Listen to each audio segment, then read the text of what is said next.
to know, your ass better call somebody. It's the BatFrie, Kenny Fry, Cowboy, the showstopper himself, Dave Yarnell. We Let me are talk to you. Yeah. Drop Podcast. Dave, What? Saturday night feeling all right. What's up? Ready for a fight? What's going on, big man? Not too much, dude. A whole lot of rain today, and not feeling the greatest, but we'll push through and we'll make it happen. The people want their wrestling talk, so we got to give it to them.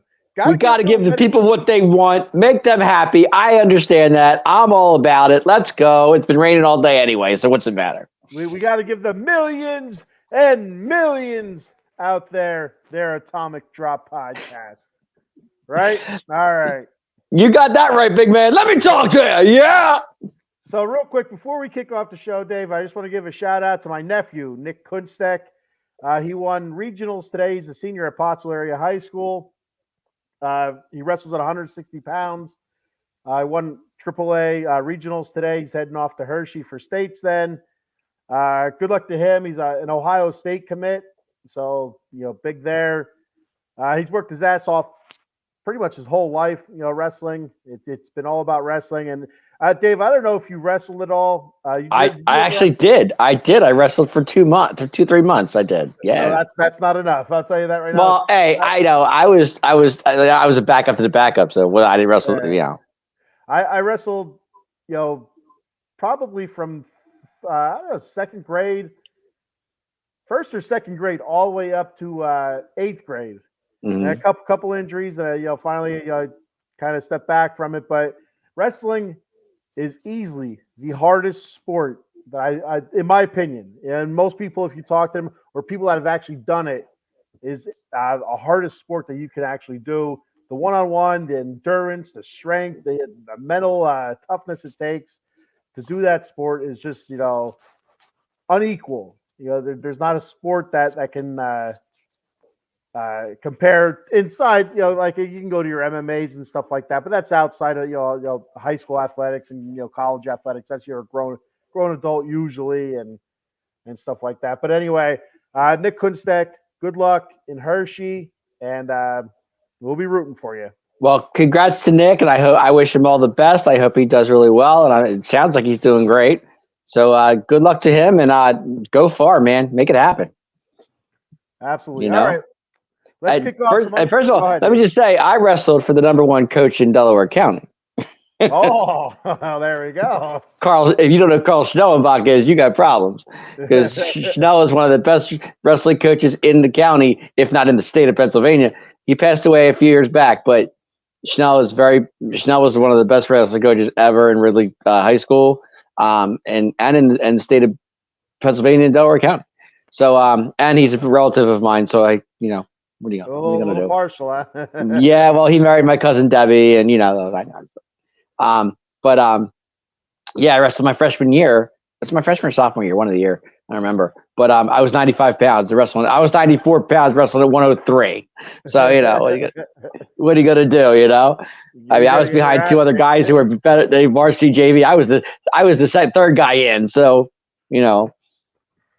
Well, and so real quick, my wrestling story was I wrestled as a little guy all the way up until like I said, my last 2 years of middle school, getting ready for high school, and the 1 year I broke my shoulder wrestling with the varsity team. That was my 7th grade year, I believe, and then my 8th grade year, I blew out my knee just running. We were doing conditioning drills, and you had a high step over everybody laying down. And as I was making a turn, knee buckled, I went down and kind of had to talk with my dad because he really enjoyed us wrestling. And I said, Dad, I'm a little bit better at football than I am wrestling. So how about I just kind of focus on the old weightlifting and stuff like that?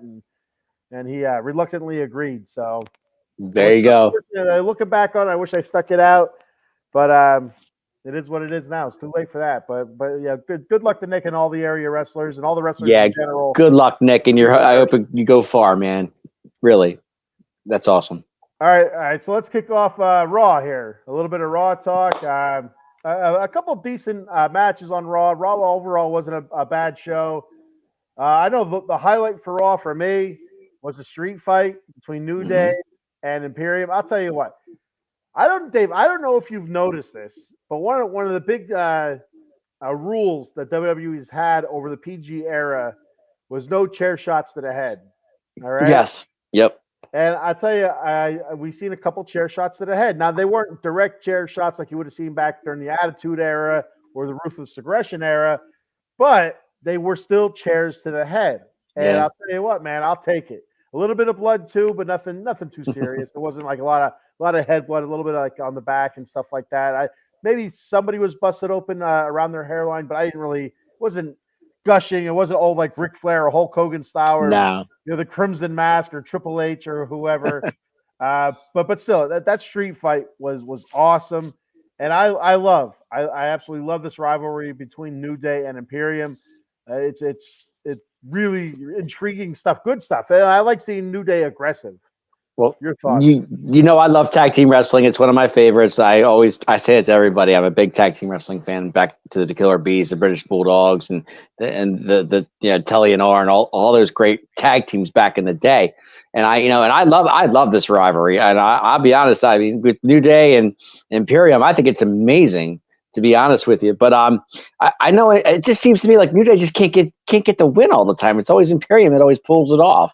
And it's I mean, it can get annoying at times. I mean, I would like to see New Day at least get one win out of the deal, Yeah. But I love Xavier Woods. I think he's amazing. And Kofi is Kofi. He don't change, So if they'll probably keep wrestling until WrestleMania, as far as we know. But I would love to see New Day just get one win. My God, I'm tired of Imperium always winning all the time. So it is what it is. But Kozlov's great. I love and I just love. I like Imperium, but I'm a New Day guy too. So, and I'll tell you what, it's really impressive. Xavier Woods, Kofi, all that cheery type stuff that they've been doing with New Day for so long. Seeing them like really rough and aggressive like this, and then seeing Imperium, Giovanni Vinci. I really like him. I think he's been coming along really, really well. But then that fancy ass Ludwig Kaiser, seeing him getting all like physical and out of the box type wrestling that he's used to doing with the chairs and the kendo sticks, and it's funny watching his fancy ass getting whipped around. Fantasy football girl advice. Hey, what's up? Thanks for checking the show out. Thank you for commenting. She says New Day needs a new shot at the titles. I agree. I do believe my cohort here, Dave, would agree as well. I can't argue that fantasy football. I can't argue that at all. I think they definitely deserve it. Absolutely. Well, and I'll tell you what, I would be like. It seems like the last few WrestleManias, I could be wrong, and maybe it's just a perception, and I'm just blowing up more than it can be. But I feel like there's been at least the last few WrestleManias, there's been some sort of like either like a fatal three-way or a fatal four-way or a three-way match for tag titles. So I think that'd be cool to see Imperium, New Day against the Judgment Day for the tag titles. But what you could do too is if you put Imperium, New Day, you could put DIY in there too, the new Generation X tag team, according to R-Truth, who I love. I love R-Truth. Well, and that's the other thing. You have R-Truth and Miz now. Are they a team again? Do they push for the tag titles? A bunch of different ways that could go, but I do believe that New Day does need a shot at the titles. And like you said, with them losing to Imperium, it seems to be on a regular basis. I'd like to see them get over once, and I think when they do get over on the Imperium, I feel like it's going to be on a bigger stage, like a WrestleMania, for something a little bit bigger. But as of right now, the Imperium is not the tag team champion. So I can totally agree with that. No doubt about it. But if you notice, big man, the tag team division is really getting good. It really is. I mean, and that's what I love about it so much. I mean, with DIY, you got Imperium, you have New Day, you have Miz and R-Truth, and I'm sure there's more I'm missing. But even where the brothers at, I haven't seen them in a while. I seen them there. I think they're wrestling on NXT. Okay, maybe. Okay, cool, whatever. But my point being is the tag team division is doing great. And to me, and like you said before, they should split the tag teams up, man. They should one for SmackDown and one on Raw. It would be so much better. Well, we'll get that a little bit later. I think that's coming. But Fantasy Football Girl also says not like John Moxley when she was talking about it, like being busted open. John Moxley is really into those death matches now. Dave, I don't know if you've seen this. I don't watch AEW at all. I think Nah, me you probably neither. watch. Not much. Okay. But anyway, I did see a clip of John Moxley in one of those death matches or hardcore matches, whatever you want to call them. Mhm. And I don't know who he's wrestling, but this dude is hammering and he's like wooden spikes into John Moxley's head, and they're in there that well where he could pull his hand away, and they're stuck in his head like Jesus Christmas. Well, then all of a sudden, I guess there's a bundle of these sticks, and he takes his hit like he like his hands away from it. They're stuck in his head. He starts walking around with these sticks stuck in his head. Well, then it opens up, and he like most of the sticks fall out, but then there's like 7 of them that are still stuck in his head, and like flails out like a porcupine. It's like, what the hell is this? That's the greatest thing I ever seen in my life. Well, if anybody can do that, it's John awesome. Moxley. There's no doubt about it. He's one of the best in tag team because being with the Shield and all that. So yeah. Eileen, what's up, Eileen? Thank you for checking the show out. Thank you for commenting. We're still waiting. We got a chair warm for you here, Eileen. Anytime you want to jump on. She says, I missed the New Day throwing pancakes and bootios and all that good stuff. You know what, Eileen? I'm gonna counter that. I miss New Day to do with the cereal. That's what I miss. I miss the horn. We got to see the horn being used as a weapon. What's her name? Rebecca or something? What's her name? The horn? Oh gosh, I don't even remember. Michael Cole said it. He's like, that's like the 37th one or something like that. Well, I miss the Bootios, Eileen. That's what I miss because I like them. I was a fan. And the Street Profits. Yeah, there's another tag team there. Another tag team. I forgot about the Profits. Yeah. Yep. Mm-hmm. So many great tag teams. And there was a comment made by Nick Aldis on SmackDown that makes me believe that there's a big announcement coming with the tag team belts being split back up. That's what I think. If that's what you think and that's what's going to happen, I'm okay with that because I think that they should have separate tag teams. And we've said that before in the past on many shows. So. Eileen says, John Moxley bleeds every match. It's so annoying. Yeah, he does. He does. Yep. No doubt. And that you have to figure that probably gets old after a while. His head's going to look like Abdullah the Butcher. I don't know if you ever seen Abdullah the Butcher's head. It's unbelievable. All the lines from blading and stuff like that. It's kind of like a roadmap to hell there. It's yeah. You know, well, like you said, tag team wrestling. You know, it can be gruesome at times. You gotta love it. So all right. So moving on from that match, like I said, great match. That's my favorite. It was kendo sticks, tables, the whole 9 yards. Yeah. I mean, that's what people want to see. That's what gets the people interested, big man. You know, I mean, you keep them interested, and there's no go to the bathroom matches. You get that kind of match, you're like, okay, let's go. You know, and like I said, chair shots to the head. We don't see that anymore. Right? It looks like they're bringing that back to a certain extent. Nothing like too brutal, but still, that's something. Sammy finally gets to go over and win a match. How about that, Sammy? You know what? It's about time. He was due for one. He definitely was due for one. And I couldn't agree more. You know, like he's been playing this woe is me. How am I going to get to WrestleMania? And goes out there and he wrestles Nakamura in a really good match. Which Nakamura usually does do. You know, he's a hell of a worker, former world champion, and Sammy finally goes over. Yeah, Sami Zayn definitely trying to get himself into WrestleMania. He's been losing the last 2, 3, 4 weeks, something like that. Hasn't won a match in a while. And to get a win over Nakamura is huge. You know, that's a big win for him.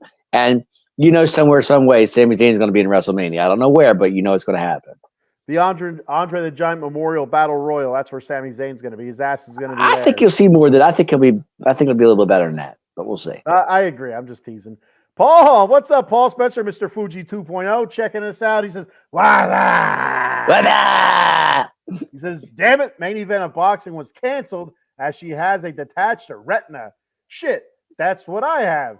Suck it up. The show must go on. Out of the Box is built different. Absolutely. We are absolutely built different because we're not getting punched in the face.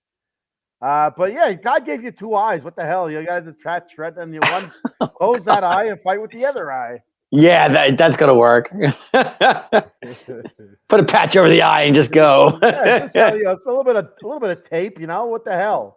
One-eyed Willie here. We talking here. Yeah, a little one-eyed Willie. There you go. If you haven't seen the Goonies, you don't know what I'm talking about. So let's go. Who hasn't seen the Goonies for real? You never know, big man. Nowadays, you don't know. they're few and far in between. I'll tell you that right now. Great movie. So anything else from the Sami Zayn match? Where could you possibly see Sami Zayn falling into a WrestleMania match? Like where can you see this happening?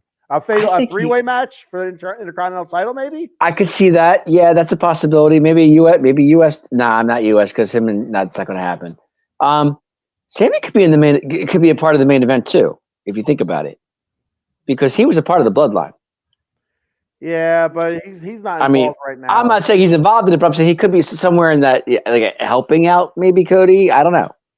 Yeah, but he wants to be in a match. He doesn't want to be some sort of run-in or whatever. You know what I mean? Yeah, I guess I get it. It would make more sense to have a 3-versus-3 match, but no. What is there? There'd be 4 if you include the whole Bloodline. There's 4 of them. Right. So you could do a 4-on-4, an 8-man tag match, but yeah, I don't know that kind of. I'm not seeing that.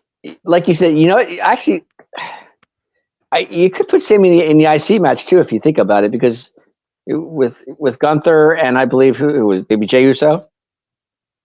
I was thinking more of Damian Priest, because they kind of confronted Gunther during his little promo there in the middle of the ring. Right. Well, yeah, Logan Paul, that's a possibility too. But I don't know, because to me, Sami Zayn, pretty much you can put him anywhere.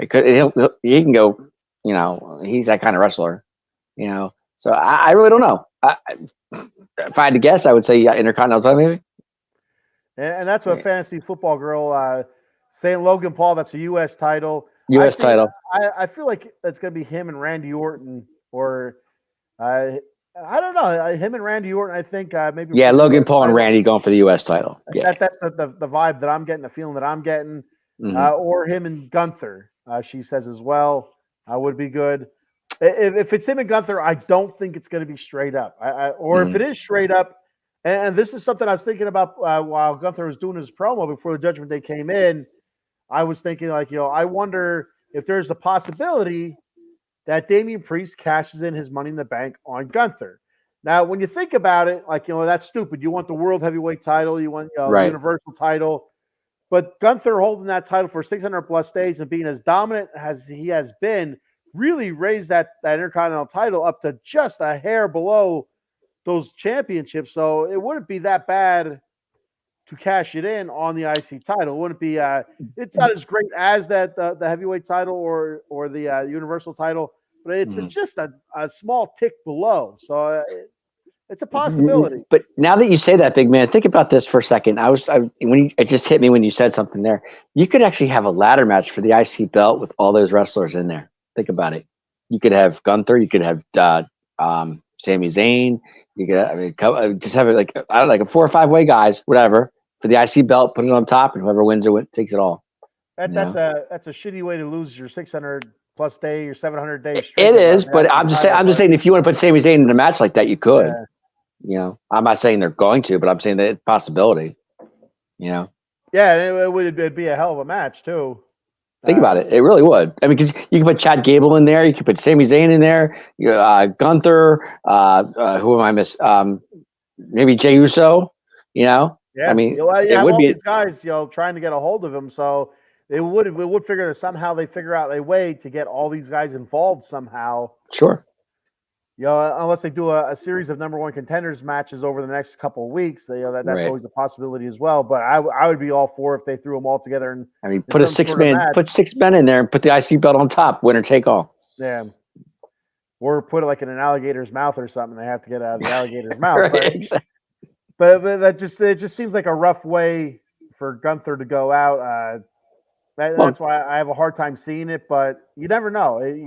I mean, but with Gunther going out, though, think about it, big man. He got bigger and better plans going after Roman or going after, you know what I'm saying? Any sort of title. Yeah, I agree there. I do agree. So, but just saying. I mean, but for that match itself, I mean, I'm happy for Sami Zayn. It's a big win for him, and especially against Shinsuke. I mean, Shinsuke he's no he's not a low card guy, so. Kind of good, Sammy versus Gunther, Eileen saying? I think Chad Gable's in there somewhere. Sammy could feud with Shinsuke. I don't think so. I think the whole Nakamura thing's probably done now. Sammy got the traction that he needed. I think he'll move on from Shinsuke. Right. But that's what I'm saying. Like, I mean, Chad Gable was in there in what do you call its office, Pierce's office, saying, "Give me another chance." You know, I was this close. My daughter cried. She made my daughter cry, and he laughed about it. I want the championship match. He was close though. He had him a couple times. He did have Gunther beat a couple times. So it means more to me than just a belt. You are rough. You are so rough. I'll tell you. Maybe your daughter, if she can't take it, she shouldn't be sitting ringside. Hey, you got to put Chad in there somewhere. I wouldn't be surprised if the mother kind of leaned over and whispered in the daughter's ear, the puppy's gone or something. I don't know, just to make her cry. Oh gosh, you are rough. So. Oh man. We got Eddie Prather's gang checking in here. John saying Dr. Jigfoot. Still don't know what a Jigfoot is. There's your Jigfoot again, big man. What is a Jig? Have you figured it out yet? I have no idea. I brought this up at work, and there is a small possibility that could be racist, and I'm worried about getting canceled here. So Jigfoot, I don't know what that is. It has me nervous. I ain't gonna lie. Linda, thank you for checking the show out. Thank you for commenting. As you as well, John. Thank you for checking the show out. Thank you for commenting. Yeah, John. Thanks. Appreciate it. I'm gonna figure out what that Jigfoot is, and we're gonna let me know. I'm interested. Hello, Linda. Thank you for checking the show out. Linda, what's up, girl? I know. Shh, Dave, I get it. She's here to antagonize Dave. That's what we know. Hey, I miss Linda. I haven't heard from her in a while. John sets my mind at ease. Has nothing to do with race. Thank you. I don't want to get canceled. There you go. Today's cancel culture. I'm a big celebrity here doing a podcast on the Out of the Box Sports Network. I don't want to get canceled. No, we don't want to get canceled. You missed. So far we talked about the street fight between New Day and Imperium and Sammy and Shinsuke. And I think next we're going to move on to Gunther's promo a little bit here before we move on to Cody and the douchebag from down under. Gunther's promo. Okay. So you look at Gunther's promo. He comes out with Imperium, and he's kind of talking about what's next for Gunther. Who's next? He's beaten them all. He's taking care of them all. What's next for Gunther? And then the Judgment Day came out, and I tell you, I bet you there are a lot of people surprised. You don't expect heel on heel action, right? It's like I'm not gonna say what I was thinking, but you're not expecting heel on heel action like that. You have the New Day coming out as a group, coming out there and confronting Gunther, and Damian Priest basically telling Gunther, saying, we're the New Day, we're taking over, and by taking over, that means that belt will be ours. And he didn't say who was taking that belt. But Gunther seemed to be a little bit irritated by this, and basically, told Damian who's going to do it. Finn Balor. They said that JD McDonough. Well, McDonough. Then Dom steps up into Gunther's face, and Dom starts talking in a squeaky little voice, that he got, from his time in prison, and he didn't issue a challenge to Gunther. No, but he was very close to getting his chest slapped by Gunther multiple times there. Well, so I found it funny you should say that, because if you go back after that was all over and done with, Rhea goes, "Gunther, are you kidding?" Yeah, I thought that was great. Out of his league, mommy knows. Right? She's like, of all people, Gunther. And so, we're going to get a Dom and Gunther match. It's going to happen. It's coming. And yeah. Eventually, it will lead to a Priest and Gunther match. And I think that should be. I know you don't think Priest is a main event type player, but I feel like they're going to push him to be that. Well, the way I'm seeing this too, big man. Actually, what I'm seeing is, and I think we all know this by now, that Judgment Day is just trying to collect all the belts they can. Yeah. So tag team. They got 4 tag team championship belts. I don't know why, but right. Well, they do. But you notice too lately, and I've been saying this the last couple of weeks, but Rhea has not come out with them. No. So I think that's a buddy thing. I don't know.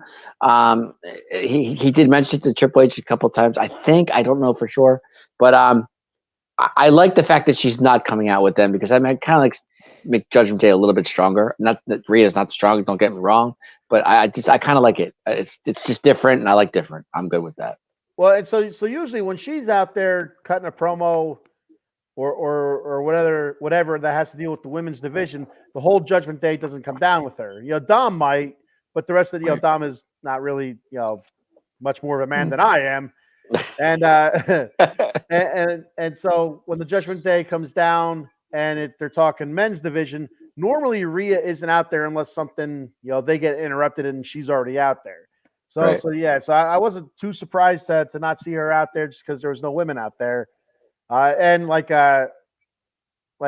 Linda Duarte says, she's also hunting Nia Jax. She's got the old wildebeest in her sight, and Right. she's hunting Nia Jax. And we'll talk about Nia in a minute here too. It's funny because the match at the pay-per-view in Australia, not Austria, Australia, between Rhea and Nia, it was good. Like I said, we did before, but I like the way Nia's coming out. She came out on Monday night and she really made a statement, which was good. And I kind of thought with Nia, like they're going to take her out of the picture a little bit because she lost to Rhea. But no, I like the fact she came back. She took control. That was good. So let's go. Eileen says Priest cashes in on Gunther, ? And that's something we were just talking about. There's a chance because the IC title, normally you want your cash in on the World Heavyweight Championship or the Universal title, but the IC title is held in such regard now with Gunther's run that it wouldn't be too much of a step down if you cash it in there. I mean, Austin Theory cashed it on the US title, right? I mean, so you never know. Anything's possible there. I mean, think about it, Big Man. What does Gunther really have to prove anymore? I mean, he is the longest reigning Intercontinental Champion. So yeah. I mean, even if he loses the title, he still owns that. He still owns that title and he owns that that say. So it really doesn't really matter if he loses it or not. No. I mean, would I like to see him lose it? Sure. I think it's time for somebody to change. I mean, whoever it can be. I don't care if it's Chad Gable or whoever. But I mean, to me, like I said before, Gunther has nothing to prove. He could lose that title and go after Roman and do his thing. And that's why I was a little bit surprised that he didn't put LA Knight's name out there, because he did mention some names. He's like, I've been hearing all sorts of names. He said, The Miz, people cheered. He said, Chad Gable, people cheered. He said, somebody else, I can't remember who it was. Then he said also R-Truth, which I thought was kind of funny. But yeah, he didn't mention LA Knight's name in that section, that list there that he was putting out there. The names he's been hearing, because I've been hearing that name, so I'm sure it's been out there. But it seems like LA Knight's probably going to have his hands full at Mania, perhaps with a guy named AJ Styles. That's for sure. Yeah, which I think could be a really good match if they do it right. Yeah. I just wish LA Knight. I can't believe LA Knight does not have a title by now. I thought for sure he'd be a champion at this point. Yeah, I agree. I was surprised. Like I said, he cooled off. They kind of missed their opportunity to strike while the iron was hot, and it is what it is. I mean, I'm not saying he can't be down the road, and it's still a possibility. But I just think that he should be a champion by now going into Mania, or going after a title going into Mania. Yeah. But him and AJ, I think that's going to be your Mania match right there. So speaking Nia Jax, like you said, came out Monday. Monday night, and she attacked Rhea Ripley again. Mm-hmm. Was it Monday night also where she came out and Becky? It was Becky, really. I mean, well, Rhea and Becky were having their promo in the ring. Right. Rhea got out. They had a nice little back and forth there. Nothing too spectacular, nothing really to note. But then Rhea got out of the ring, and then she was attacked by Nia. And was it last Monday or was it this past Monday? I can't remember now. It was where Nia also attacked the whole group of women. Was that last Monday? That was last Monday. Okay, yes. That's all right. I'm getting confused now. Yeah, Nia came out. She attacked Becky last weekend. On Monday. Well, and so Nia attacking the whole group of ladies led to the whole Nia Jax Liv Morgan match, and I'll tell you what, Liv Morgan put a hell of a show on. I thought Liv Morgan was great in that match for being a really half of Nia's size, a quarter of Nia's size, really. Well, I loved the match itself, and I agree with Yeah. you on that. I thought Liv did a great job. There's no doubt about it. But I love what Liv said at the end when it was over, and I you know where I'm going with this. When Yeah. she said to Becky, "It's not all about you." So I kind of like where that went. That putting Becky in sorry, she attacked me. I'm coming to help you. But I mean, it did kind of screw Liv in the end though, because Liv could have won that match. She had her. So She didn't have her. She just got her ass slammed against. well, not necessarily. She was okay. I'll put it this way: not have her, but she was hanging with her. She was hanging with her. I'll agree with that. She was All right. hanging Okay. with her. Okay. I wrong choice of words. My fault. Yeah, at that moment she was getting her ass whooped. She didn't have her anywhere. Well, she was hanging a little bit. She was hanging with Nia. She was hanging. She had a pretty good offensive skill set there against Nia Jax. She did a hell of a job. Got her down a couple times. Yeah. And I'll tell you that I'm a Nia basher. I've been bashing Nia for how long now? Saying in ring she's terrible, Mike she's terrible. But I think this is the second straight match where I'm saying, you know what, she's not that bad in the ring now. She's still moving super slow. She doesn't run much. There's not a whole lot of running the ropes or, what I mean? Like when she does run, it's very slow and plodding. It's like, but she does some of those power moves, and it really is impressive. And as long as nobody's getting hurt, which is her big knock on her, she's good. She's fine in the ring. Then on the mic, maybe not so much, but they're really selling her hard. Well, Nia's not botching as much as she used to. No. That's what we're, and like you just said, she's not botching. We're not seeing as many, especially I think there was only one botch in that Australian match that we saw, which was really good against Rhea. So maybe we're seeing a new Nia. I don't know. I mean, I'm still not a fan, but it is what it is. Yeah. So I was really impressed by Nia, and then you had, like you said, Becky Lynch come down, interfere in that match, and I guess she came out of the crowd, I think, or somewhere. I think she did. Yeah, she came out. I don't think she came down the ramp. No. But pounded on Nia, and then they get separated, and so that means that Liv Morgan loses that match via interference. So now back behind stage, Becky's in Adam Pearce's face. I want Nia. He's like, all right, how about next week? She's like, good. And they shake on her or whatever, bump hips or something. I don't know what they did. But then Liv Morgan came, like you said, kind of got up in Becky's grill, and hey, what are you doing, dude? It's not always about you. Right. Why are you in my business? That's why I liked her so much. She's looking for a little revenge, and she was, for the most part, I'll say she was, getting a little bit of revenge there. She was holding her own against Nia, even though at that moment she wasn't. But for overall the whole match, she wasn't doing a bad job. Like I said, Liv Morgan, a third of the size of Nia, she was doing a hell of a job, and for Becky to get involved makes me believe that next week when it's Becky Lynch versus Nia Jax, you're going to have a Liv Morgan sighting. Little Liv sighting. Yes, that is a possibility. Will get involved, and she seems to be the type that will not let things go. So a little hot head Liv. How's that? Yes. She's not one of those girls that you would date and you dump for a stupid reason. You let her dump you. That's right. what I would say. Right. Exactly. Yep.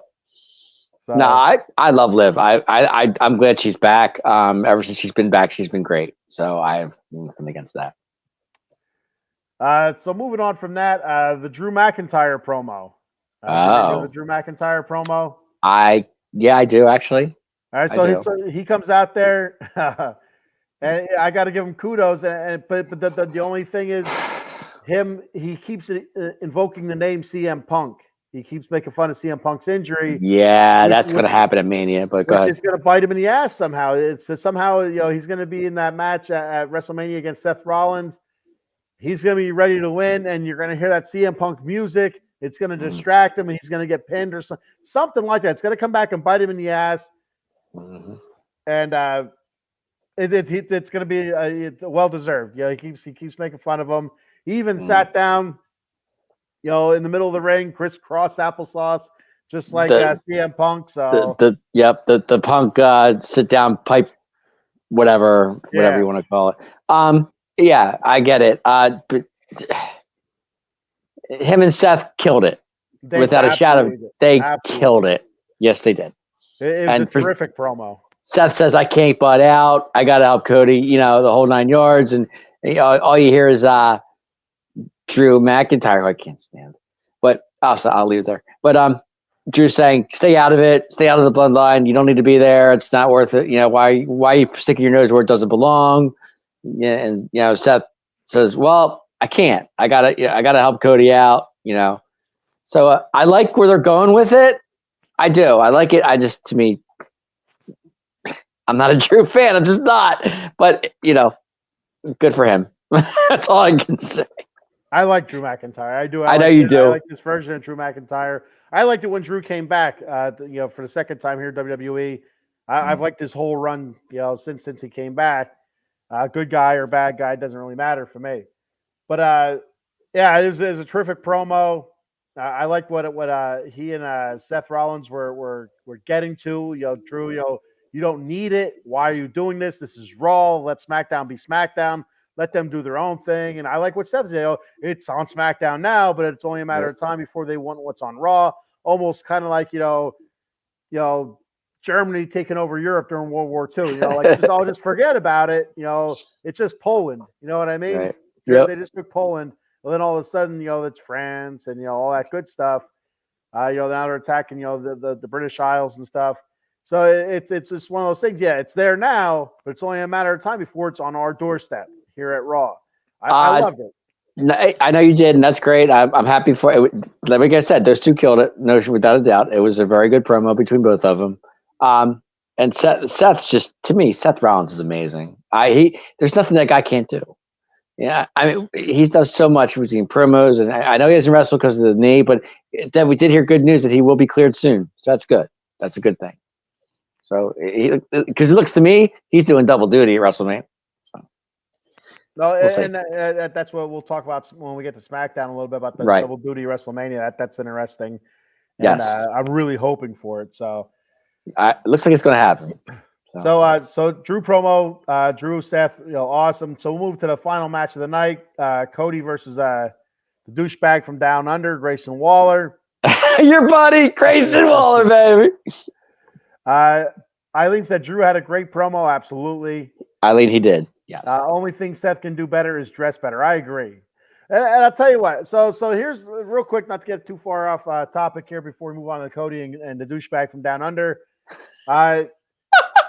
The way he was dressed this past Monday, I didn't think it was terrible. It still wasn't great, but it gave me the like a skater / underground goth type vibe where you used to see I can't think of what those that group is called, where they'd be like dancing with like glow sticks and stuff like that, and like industrial music. I can't think of what the name there. But I have no idea. Like big baggy pants on, like a skater or something like that, and like the weird boots and stuff. But the little dainty jacket, I don't get it. I'm like, all right, I can see what he's going for here, but the little dainty jacket threw me off, like a matador with baggy pants on. Yeah. So anyway, I hate Seth Rollins, ring attire when he comes out, to cut a promo, and the stuff that he wears just pisses me off every time. It boils my blood. So. I hear you. Do you, Dave? Do you? I think secretly he is a visionary. He is a revolutionary. He is an architect. He is Seth freaking Rollins, and he can do what he wants. He's not a runway model, even though he wants to be. He wants to be a runway model more. He wants to be a professional wrestler now. He can do anything he wants as long as he's wrestling. Who cares? He's the man. Gotta love Seth. He thinks he's walking the aisles in Paris or London or New York City here. And here he is in Hershey, Pennsylvania. Hey, I've seen him in Hershey, Pennsylvania. He's awesome. Awesome. Right, so moving on to Cody and the douchebag from Down Under. Oh, you're rough on Grayson Waller. You are. I hate Grayson Waller. I know. So what do you think of the match? I I thought it was short. It was Yeah, too short. it was like whatever. It served its purpose. It got Cody out to the ring, so I mean, Cody did what he had to do. He took yeah. care of business. Yeah. So we had a special guest come down during that match. At the end of the match, we had Paul Heyman Oh, yeah, that's right. come down. Yeah. That's Paul right. Heyman come down with his his New York. Was it New York City? Did he say New York? No.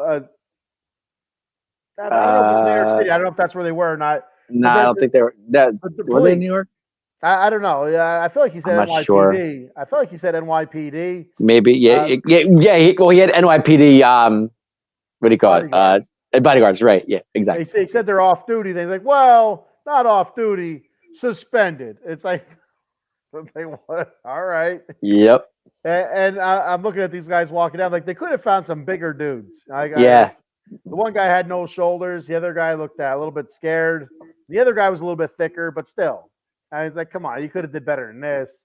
There has to be some jobbers out there a little bit thicker. Yeah. I mean, I thought it was good. I thought it was good, except for one. There was two things that bugged me about the promo. But go ahead. What two things bugged you about the promo? No, the promo was great. Don't get me wrong. It was great. I mean, the fact that Paul Heyman comes out alone. He's got the five guys, and Cody kept saying, "It's just a setup. It's just a setup." I'm thinking, no, it's not a setup because nobody. Why would Roman doesn't come off of Raw? He never goes on Raw, so why would you see Roman on Raw? Yeah, but Jimmy and Solo do. Okay, true, but not all the time. But then the second thing that bugged me was that why in the world did Paul Heyman have two phones? That was stupid. Well, that one for the Tribal Chief and one for The Rock. No, that was just dumb. To me, that was dumb. Because one phone said Roman and one phone said Rock. Come on. You don't want to mix them up. Like, what if he starts texting the Rock, but he's talking about The Rock. Like, oh, he thinks he's talking Roman. Oh, hey, Roman, two phones for. He's got one. He can call them both and say, "Come on." Hey, Roman, did you smell it? You smell The Rock? He smelled like corn on the cob tonight. And it's actually The Rock he's texting, and The Rock's like, "What are you talking about, Paul Heyman?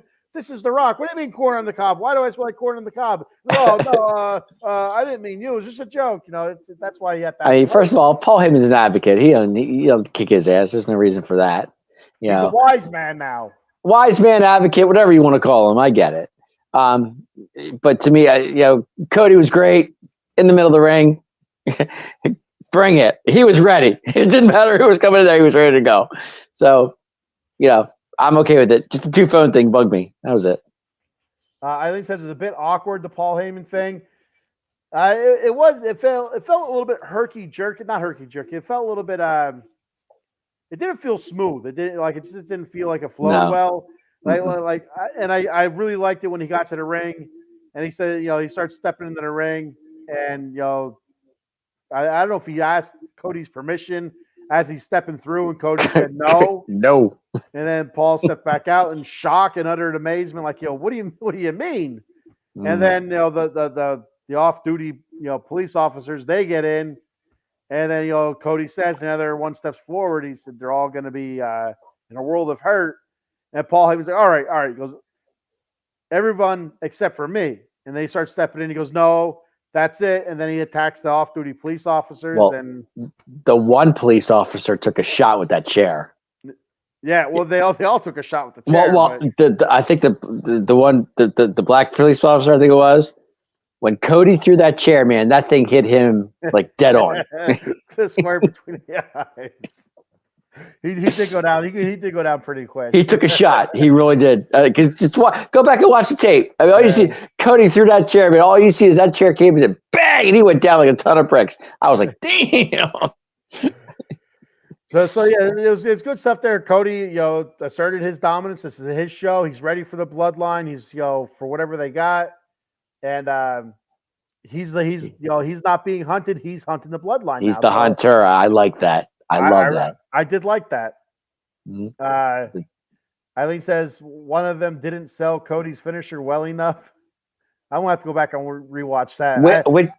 The one didn't, but the one did. I thought the one did really well with it. But let's just say they weren't the best. They could have did better on the jobbers. They could have did better. It's just watching them walk down like this is terrible. They need better better security guys. They could have found, better guys in the crowd than these three guys. That's true. That's true. I agree. But I just felt bad for the black guy because, man, that chair came at him hard. But, So that's all I have for Raw. Is there anything else you want to cover from Raw? no, I thought Raw was really good. I really did. The promos were good. You had Raquel versus Chelsea Green too. That was good. I enjoy. You know me. I love Raquel. I'm a fan. I love Chelsea Green. I think she's super hot. And I do too. I'm a fan. I did. And funny as well. And funny, right? And I know I have no problems with Raw, but I guess what kind of bugged me was kind of the Liv thing with Becky like interfering in the match because I thought Liv was going to win. I really did. The way she was wrestling pretty good. So yeah, I really enjoyed Liv. I think hopefully they give her a little bit of a push because I like her feistiness. I really do. And actually, we forgot Shayna and Zoe with a big win over Candice and Indy. That was a big win too. Yeah. I don't know if I'd call it a big win. It's a win. I don't know if it's a win, but I like Shayna and Zoe. I think they're a good tag team, and I love Indy. And I love Indy. I'm an Indy fan. I'm still. I don't like Shayna Baszler. I don't know. I wanted to. I tried. I just can't get it. I just can't do it. I got you. I don't know. She hung out with was it KO and I think it was Liv at Australia. They had a blast. They were doing all kinds like deep sea diving and stuff. They were doing in there, but they had a good time. They were having fun. So Shayna gets along with everybody. Apparently, she gets along with she's good with the crowd. So they're all afraid of her. She's afraid to break her arm. And this is true. Good point. All right, so let's move on to SmackDown here, and talk a little bit. You want to do a couple ads before we get to SmackDown? Oh yeah, we can do it. Yeah, right now if you'd like to. That's fine. Knock it out. Let's knock it out early. All right. Let me pull it up here. All right, here we go. Jason Fine, right? Jay Fine Law. Jason Fine, attorney, Big Al. You can reach Big Al at 1-800-HURT-123. That's 1-800-HURT-123. Jason Fine specializes in motor vehicle accidents, slip and falls, workman's comp, and personal injury claims. He has 3 office locations conveniently located throughout Pennsylvania and New Jersey. First in the Garden State of New Jersey, the offices are located in Cherry Hill, 3 Greensward Lane. The phone number there is 856-209-5258. Then in the Steel City of Pittsburgh, Pennsylvania, the offices are located at 500 Grant Street, Suite 2900. The phone number there is 412-365-8151. And in the city of brotherly love, Philadelphia, Pennsylvania, the offices are located at 1628 JFK Boulevard, Suite 2120. The phone number there is 267-888-2980. Jason Fine, attorney Big Al. Remember, you can reach him toll free, 1-800-HURT-123. That's 1-800-HURT-123. Head on over to monkeycoldcoffee.com. Get all your gourmet coffee needs. They have bourbon, chocolate chip infused coffee, toasted coconut rum, a Sumatran medium roast blend. I always struggle saying that. It's hard to say. They have an organic blend called Perula, Florida, and one of their newest blends, the Golden Honey Agave flavor. Very good stuff there. They're also selling barrel-aged honey at monkeycoldcoffee.com. Head on into their swag shop. Get yourself some T-shirts, coffee mugs, tumbler cups, cold brew pitcher set, a K-cup adapters, and don't forget that Paradise rum cake, plus many, many other things in that swag shop at monkeycoldcoffee.com. And at checkout, use that promo code OOTB Sports for 10% off your order. That promo code once more is OOTB Sports for 10% off your order at monkeycoldcoffee.com. There we go. Get your Monkey Cold coffee, everybody. I got one of them. I got the mug sitting here. You want to take a look at the mug? It's join the cult. Very nice. They got their logo, Roderick the monkey drinking coffee, wearing a robe. Just chilling, drinking his coffee. Doing Roderick type things. Hanging out. And if you're up watching us, go get your coffee. Oh, yeah. We got a couple comments here before we hit SmackDown. Okay. Here's an interesting one. Eileen says, I saw Cody help a couple with a gender reveal after Raw went off the air. That's pretty cool. It is. Yes, I did see that Eileen, as well. I That was pretty did cool. see that. I thought that was amazing. And the best part about it was he said, "Don't name your kid Cody." He said, "My mom and dad were drunk when they named me."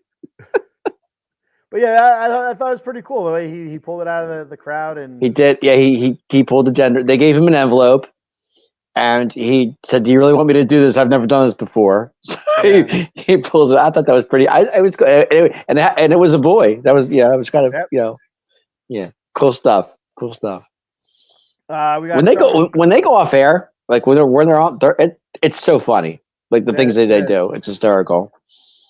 And the day of as the cell phone days that we're in now, everybody can record it and we can see it at home. Whereas before, Stone Cold, Rock, the only way we see that stuff is the film footage that WWE releases. You don't see all the other stuff, Mm-hmm. So, Sean Lazarchik, what's up, buddy? Thank you for checking the show out. Thank you for commenting. He says we missed your show. No, he didn't. We're halfway through. We still got a whole other segment to go yet. Getting ready to talk SmackDown. So you hang tight there, fella. Thanks for checking in, Sean. We appreciate it. I know Big Man does too. He said Jews Adam. He means G's Adam. So it's not Jews. Not Jews. Hey. G's. Kenny, OOTB Sports. Yep. That's for 10% off your order at monkeycoldcoffee.com. There you go. Well, go to monkeycoldcoffee.com, Sean, and get your coffee, buddy. There you go, Sean. Sure, you have to use the promo code, though. Get you 10% off your order, OOTB Sports. If you're not sure, send me a text, and I'll text you the promo code. There you go. Yeah, was the show. I don't know what that means. Was the show. Yeah. Yeah. Yep. Sure. Does it have a Keurig? No, but they do sell a Keurig adapter. So it's a little pod, like a Keurig pod, but you could stick that in your Keurig machine and reuse it over and over and over again. So there you go. They do not sell Keurigs yet. Hey, what's up, Richie? Thank you for checking the show out. Thank you for commenting. He says, Austin going to help Cody at Mania. That's something I wanted to talk about as well. I've been seeing a lot of clips of Stone Cold working out. He doesn't mean Austin Theory. He means Stone Cold. Austin. Okay. I've seen a lot of clips of Stone Cold working out. Mm-hmm. All right. And the question was brought up to him, is he getting ready for another in-ring return? And, he denied it up and down. No. I don't remember what he said his age was, 55 out of 58. I don't know. Is he 59? I have no idea. He's old. But he did say at the end of the interview, never say never in the world of professional wrestling. So that to me, that leaves a door open, a possibility. That'd be interesting. That would be something. Rivalry. What's funny about that? That would bring back the rivalry. Yeah. Of Rock and Austin. Think about it. But Rock is in much better shape than what's on. I'm not saying. If Stone Cold's working out, he looked pretty good. He looked good when I saw him. He looks good. He looks very good. He looks jacked. I mean, there might be ring rust, but he looked pretty good. There's another level. The Rock is just I get it. I get it. No doubt about that. But I'm saying the Rock Austin rivalry is so big, and it was big back then. You know what I'm saying? Yeah. You could bring it back for one more day, for one more night, especially at WrestleMania. That'd be pretty big. Night 2. Sure, why not? I tell you what, a lot of people would be down for that. Could you imagine? Think about this. I just thought about this. Austin comes out at WrestleMania. That place would erupt. It would go nuts. It would go absolutely. When they hear that glass break, can you imagine? I can see. I can close my eyes right now, Dave. My imagination is always wild, so this is easy for me to do. Where I close my eyes, I can see it right now. I can see Cody and Seth Rollins being stomped down by the Bloodline. All 4 members stomping a mud hole in their candy asses. And then all of a sudden you hear the glass shatter. And you see Stone Cold walking down, jean shorts, knee braces, T-shirts, the head's going, the mouth is going, he's looking everywhere. The place is going nuts. Yep. Gets to the ring, stunner to Jimmy, to Jimmy right away. Stunner to Jimmy right away. Stunner to Solo. stunner to Roman Reigns, then it's face to face with the Great One. That Yeah, place would face-to-face. erupt. It would go bananas, and then they come the blows. They start punching each other, and that's it. And WrestleMania 40 would be a huge success because Cody would walk out with the title and everybody's happy and the story is ending. Well, and so that would be for me, after what we saw on SmackDown, that'd be a night one thing. So, if they accept that challenge of that tag match, I think they will. So if you don't know what we're talking about, there was a Rock promo, a Bloodline promo, Yeah. where The Rock put out a challenge to Seth Rollins and Cody Rhodes. He said, "You guys tag team match night one against the Great One and the Tribal Chief. If the Great One and the Tribal Chief win, it's Bloodline rules." Right. Which means there are no rules. Yep. For the Cody's championship match. But if Cody wins, that means if Cody's team wins, that means no bloodline at all. No bloodline interference. Barred from ringside. No bloodline interference. So, it feels like we're going to get that match night one. Yeah, that looks pretty like it's going to happen. Yeah, it could definitely happen. Richard, I don't understand during the promo what gives Rock the right to think that he can do anything he wants to Seth Rollins. That pisses me off. Seth Rollins is a champ. I don't care. Rock says, "I'm your boss." Stop with the boss crap. Stop. Seth Rollins is champion.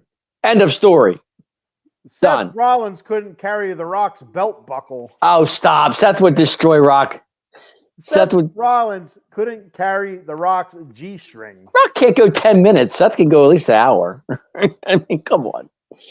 The Rock could go 10 minutes. He doesn't need to go 10 minutes with Seth Rollins. Okay. Seth Rollins is a people elbow away from just being 1, 2, 3, a thought in distant memory here. Okay. Layeth the smacketh down. Okay. You'll be with all those meth heads there. Didn't Seth beat Brock Lesnar? Okay, so thank you very much. The Rock beat Brock Lesnar too. He did when he was younger. Okay. All right. Rich House says promo ? It was 40 minutes long, almost half of SmackDown. Yeah, it was long. You know what, Rich? I can't deny that it was very long. But it's important. It's very important. It sets up a whole lot of different things. That's 40 minutes of wrestling you didn't have because of that promo. I tell you, I'd rather watch 40 minutes of The Rock than watch, You are a Rocky fan, that's for sure. I like The Rock, but what he did, then you have Roman Reigns standing there as The Rock's cutting this promo on the fans and putting out match stipulations and stuff like that. You have Roman Reigns just standing there silent, twitching his lip the whole time. Yeah, there was something in that promo I didn't care for either, but go ahead. And so he kept doing that. And then finally, when The Rock is wrapping up his promo after calling the crowd a bunch of crackheads for 40 minutes, finally, The Rock is getting ready to do his, and if you smell, and then, Roman Reigns stops him. That's where we're going with this. I need you to do one more thing, I need you to acknowledge me. Did you think The Rock was going to acknowledge him? Blew me away. I did not see that coming. To me, when Rock looked at him, I said, "Oh God, here we go." I was thinking rock bottom. I really was. I'm thinking, why would The Rock acknowledge him? Are you kidding? Do you want to know why? Because he's your tribal chief. That's a joke. That's a joke. I'm sorry. Okay, I get it. Part of the story. That's fine. But when he stopped him, and Rock turned around and looked at him like, "Uh-oh. Like, how dare you just interrupt the Great One while he's on the mic?" And that's why I looked at it. I'm thinking, he's like, rock bottom's coming to Roman. He's done. Didn't happen. And so Eileen says she noticed that The Rock put his finger up last as if he is the head of the table. So he acknowledged Roman Reigns. And he said, "You are my tribal chief." But he did not say, "You are the head of the table." Is there a difference? I don't know. I don't But think there's a difference, is there? I don't know. I have no idea. But The Rock did it. You watch it back. He put his hand up very slowly. Everybody kind of put their hand up, like, yeah, we're one. And Rock's like, one. Very Okay. slowly. To the Okay. moon. I guess I didn't notice that. I didn't catch that like you guys did. Okay. I'll go back and look at it again. Rich says, also keep in mind during the promo, Rock said twice, there is no man in that locker room that can stop The Rock. Every time him and Stone Cold had a storyline, he always said it twice, then Austin would come out. So, all right. Okay. That's you're down to the details there on that one, Richie. Holy Yeah, cow. yeah. Rich breaking it down. I like that. Eileen says, were you surprised he acknowledged Reigns as head of the there we go, as head of the table? I was shocked. So like you said, I was shocked that he hugged him. That threw me off. You know, when he grabbed The Rock's arm, and like you said, The Rock kind of head slowly kind of turned and looked at Roman, like, uh-oh. Yeah. I didn't think he was going to rock bottom. I thought, it was going to be one of those things like, what in the cherry hell do you think you're doing? Right. It wasn't. He acknowledged him. He did.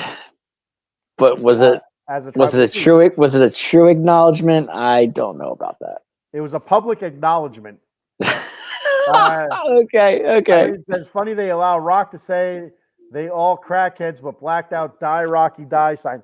And I'll tell you what, man, that had to be the most annoying thing I've ever seen. I mean, I think it's annoying when the crowd is chanting,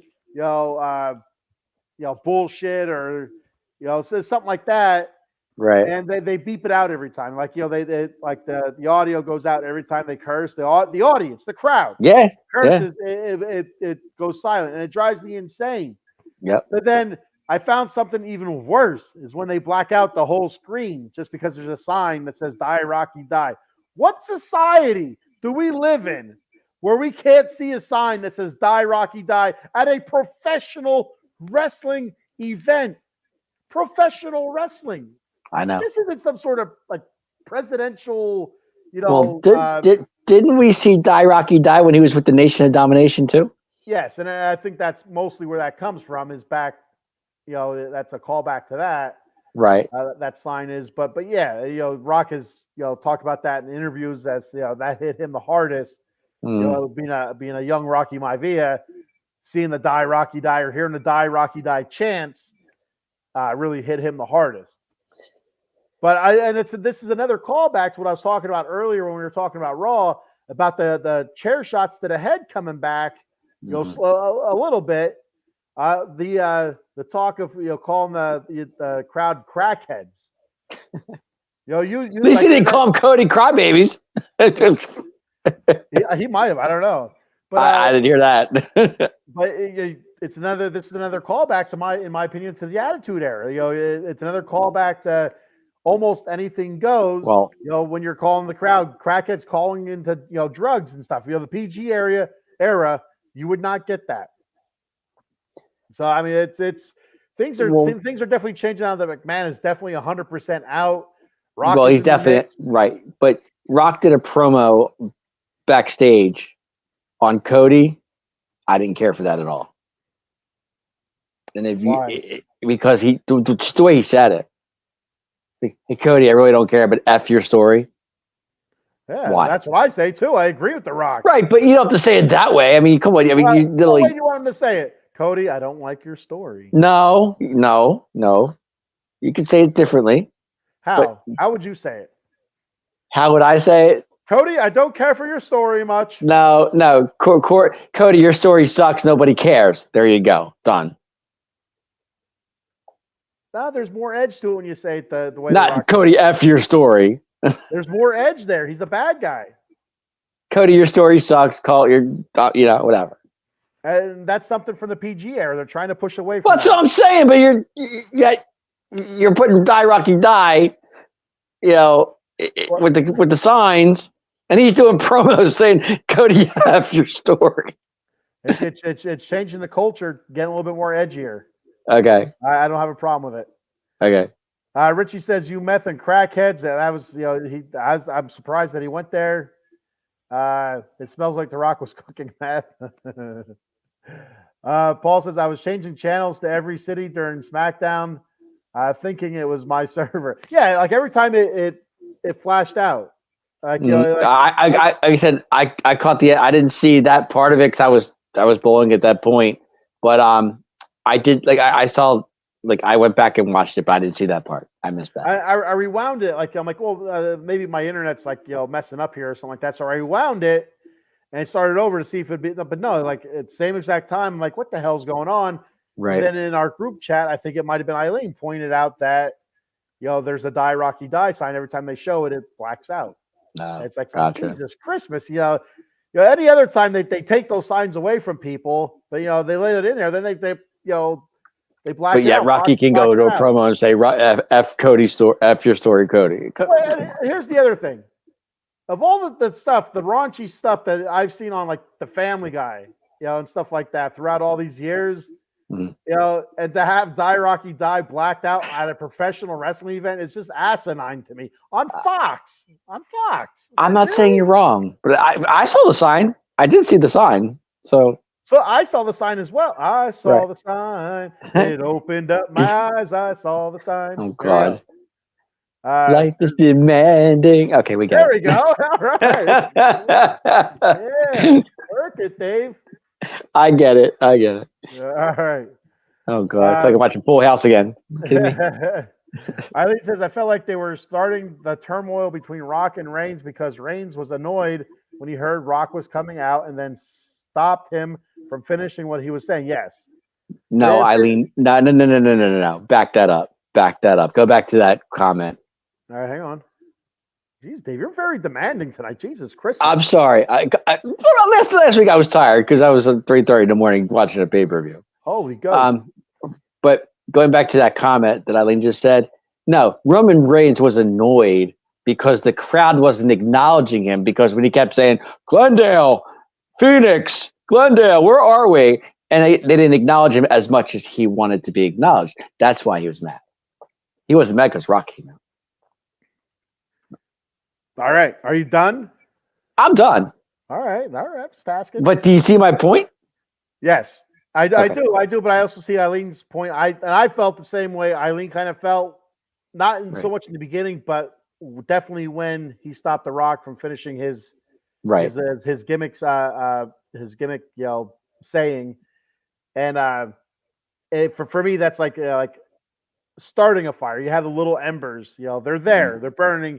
Now you just got to blow on them. So I think that could be the start of something.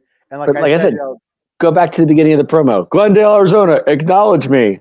Okay, Phoenix, Arizona, acknowledge me. They weren't acknowledged as much as he's used to getting acknowledged when and then when The Rock came out, that just blew it all up. Yeah. Paul Spencer says they were chanting Jake Paul sucks. Duck? Is that Duck? What is that? Nah, I don't think that's Duck. Dave, what is it? I'm not going to say it. During his fight in Spanish and English tonight. There you go. Okay. So Jake Paul getting the Logan Paul treatment. Yes. The Paul boys. Yes. The Paul boys. I'm not going to say that. We might get thrown off the air. It's just an appendage, Dave. Come on now. I get it. The human anatomy. Well, the male anatomy, not the human anatomy, because ladies don't have one of those. Right. I was going to say, you want to rephrase that? So here on Atomic Drop Podcast, we're doing the male anatomy now tonight. We're going to talk about the appendages and phalanges. Welcome to physical education. Tripods, extremities, all that good stuff. Rich Yao says in Glendale, Arizona. Eileen, so if they do tag match day one, does Seth wrestle both nights or same night? Both nights. He'll do double duty. Yeah, I agree. I think it'll be both nights, and that knee better be, if he's doing double duty, that knee better be at 100% shape to go both nights. That's all I'm going to say. No, Donis, thank you for checking the show out. Thank you for commenting. Says Fox censoring chants and signs was annoying. Absolutely 100%, 100,000% annoying. Yeah, I agree with that too. This is why they're moving to Netflix, which I don't know how to feel about yet. Yeah, I'm not a fan of it yet, but I will be. No censoring. Yep. And so the reason I'm kind of on the fence about it, like I had Netflix, I don't have Netflix again, but I will get Netflix again. Mhm. But somebody like my dad, for instance, who loves professional wrestling, we always talk about it. Right. He doesn't have Netflix, and he will probably never have Netflix just because he's not very technological, and passwords scare him and stuff like that. So he's going to miss that. He's going to miss wrestling. So unless there's another way for him to watch it, that's going to be on TV. You lose that fan base, that part of the That's fan rough. base. That's rough. So, Yeah, that Netflix is going to take a lot of people. It depends how you look at it. I mean, Netflix is making money over it. So I mean, I haven't heard, but maybe there's a chance that they replay those shows it'll probably be on you. on cable They'll be on TV. you. They'll probably be on YouTube. I'm sure. My old man ain't gonna go on YouTube. He goes on ABC and watches the news and stuff like that. That's what. Okay, so channel 1, 2, maybe 3, 4, maybe you 5. have to introduce him to YouTube. There you go. No YouTube, no Peacocks, no nothing like that for Okay. HBO Maxes or Netflixes. He doesn't know how to do it. You got to show him. Ooh, it's a bear to show him anything. Okay. Eileen says, "Now this is a party." There we go. So both men's titles matches are one night. Yeah, that's what it seems like it's gonna shape up. You're gonna have both title matches on night 2. It seems like. Yeah. Yep. That's that's the only way it could be. Seth and Roman, yeah, possibility. Yep. Paul says, "I think the WWE event nearly me. I'm going to a blank canvas. I'm shutting it down with my signs." Yeah, there you go. There you go. There you go. There, you like I'm going to control the broadcast here by just bringing a Die Rocky Die sign. Let them censor it out the whole time. Like controlling what people say. It's unbelievable. My name is pronounced Noe. Sorry about that, Noe. Noe, what's up, baby? Eileen says your dad and my mom are the same in that aspect. What channel's the news? That's all she wants to know. Well, for my dad, it's Criminal Minds. He loves it. Shocks the shit out of me. And he wants to know what whenever he comes over to my house to watch the kids, he'll say, "Where's Criminal Minds at?" And I'm like, "All right, Dad, hang on. Let me find a USA for you." It's usually on USA or TNT. Well, you go to my mom's house, you get the Game Show Network, so it's all good. Whatever makes them happy. That's what I say. Noe, what's up, baby? Thumbs up. There we go. I got the Noe good. Noe, thank you for checking the show out. Thank you for commenting. Thank you for being a part of the Out of the Box Sports Network. Noe, we appreciate it, man. We really do. All right. So we had The Rock and the Bloodline. We had a tag match, Bloodline. Oh, okay. That was the stipulation. I'm sorry. I have it written down. Naomi and Tiff Stratton. Okay. There you go. I was waiting for you to go there. So I like Tiffany Stratton. I'm kind of bummed the way they're treating Naomi. Like she comes back, she gets this huge welcome back. She's in a big match when she comes back, and she's losing every single week. She's a jobber. She's a glorified jobber now. Yeah. I don't understand it. I don't get why. Well, I can tell you one thing. It's Tiffy time, baby. Yes, Tiffy time, baby. She is impressive. I do like her. I love her. I think she's great. I love her. She's phenomenal. So, loving it. I do like Tiffany Stratton, but I'm kind of bummed the way they're using Naomi. So I just love when she finishes. She goes, "It's Tiffy time." Okay, I'm okay with that. All good. Paul Naomi, says, go ahead. Naomi gets she gets what she deserves. and that was my thought as well. Like she left in sore fashion, but why bring her back then? You know what I mean? Like why? Like I don't get it. Hey, she wants to come back. Triple H, Triple H. He's not going to take anybody away.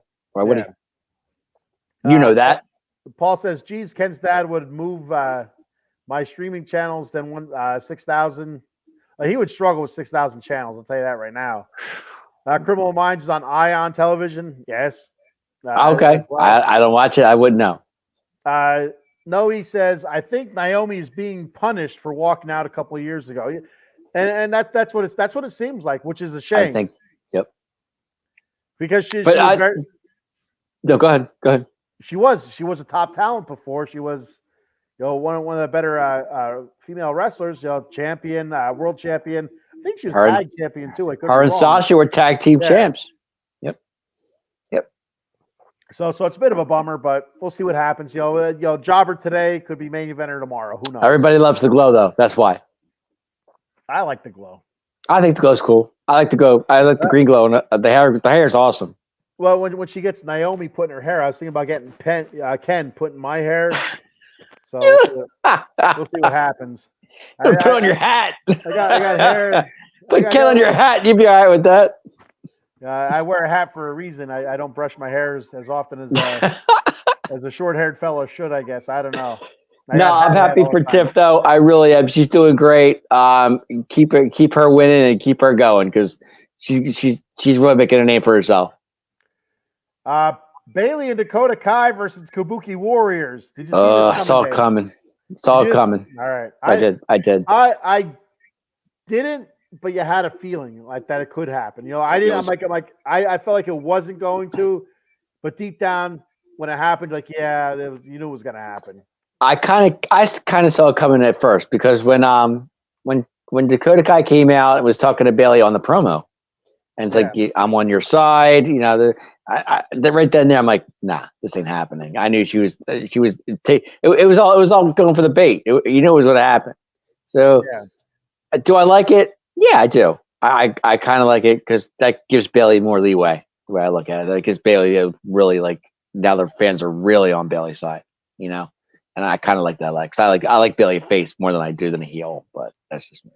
The fans love an underdog, and she is the ultimate underdog right now against the whole Damage Control. So that's what makes it more fun about what they're doing with this. That's why I like it. And not only is it her against the whole Damage Control, it's her against her former friends that stabbed her in the back. So people also want that. Everybody want that retribution. They want somebody that's done wrong. They want them to come out on top. So the cards are stacked against Bailey, but in a probably a really, really good way when you think about it. Yeah. Yep. That's what ticked me off because I don't want to cut your comment there. No, what really ticks me off is, and I was this is where I was going with this. I was so pissed off when I found out that Sasha signed with AEW. She signed like a 2 or 3 year deal, whatever it was. I was kind of hoping that she wasn't going to sign with AEW, and it's okay, we're going to WrestleMania, Dakota Kai, the whole Damage Control against Bailey. Here comes Sasha to help out Bailey. Would that be phenomenal? That would have been awesome. They had a hell of a thing going years ago. Yes. They had a hell of a rivalry in NXT, then in WWE, and then they're also and they were best friends forever. Would that would have been great? Sasha out of nowhere. And I'll tell you what, people love Sasha. If her music would hit, she would have got a hell of a pop. Mm-hmm. So now I don't know who's going to help Bailey out. I really don't know if anybody at all. She won't need it. I think that. I hope you're right. It'll sort itself out. Maybe. No, I hope you're right, and I hope she does need it. But to me, somebody always needs somebody to help them. So I mean, it is 4-on-1. We did have Jade Cargill kind of, step in front of Damage Control, and she's a monster compared. Good point. Maybe that's where she fits in this. That's good. Good point. I didn't think about that. She said it. So you never know. No, he says same thing happened to Brock Lesnar, lost to John Cena, then Triple H, but after that they booked him as a monster. Mm-hmm. That's referring back to Naomi, where I did say that jobber today, main event tomorrow. So you never know. It's always a possibility. Revolving. Sure. Eileen says Dakota Kai is just an odd one out in Kabuki Warriors. It does seem kind of strange. She's, as far as I know, she's not Oriental at all, and the other ones are. I mean, with a name like Dakota Kai, the last name Kai makes me think Oriental, but what the hell do I know? I'm not some sort of genealogist. What's Dakota hurt though? She was injured, wasn't she? Yeah, she had that knee surgery, ACL. That's what I thought. I was saying she's coming off that injury. Now. She's wearing a brace now, and okay. So. I mean, I'm not saying that. I'm just saying she's coming off that injury now. She's going to team up with Damage Control and with those guys, so that just makes her even stronger. So,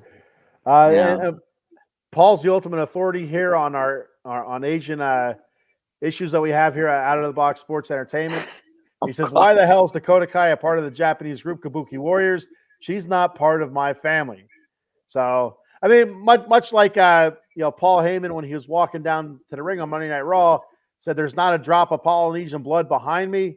With those three jobbers that were walking behind him that were undercover NYPD guys. You look at Dakota Kai, and I don't feel like there's a drop of Asian blood in her, but nope. Throw her in there. What the hell? Why not? Right? Right.